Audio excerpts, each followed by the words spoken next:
Hello friends, going to read to you a poem from my book, Think Poetry, Think Haikus, and the title of this one is, I am weary but I shall not die.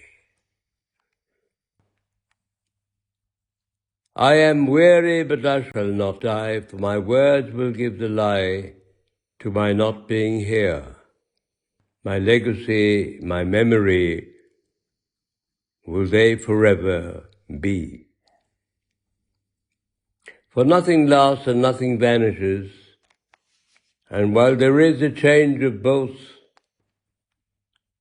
form and shape, the whole remains a whole, and matter dissipates but not the soul. The spirit of man lives eternal from man to man like a torch passed, to keep alight the flame, all shadows notwithstanding.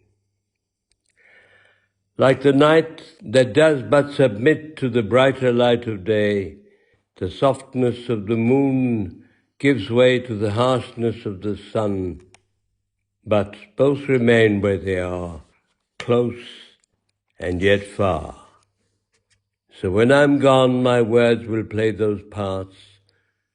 The moon of night, the sun when day starts. Like an interval will I come and go in the hearts and minds of those I know, for that is how the show goes on. For me, for you, and all who are born. Thank you, and take care.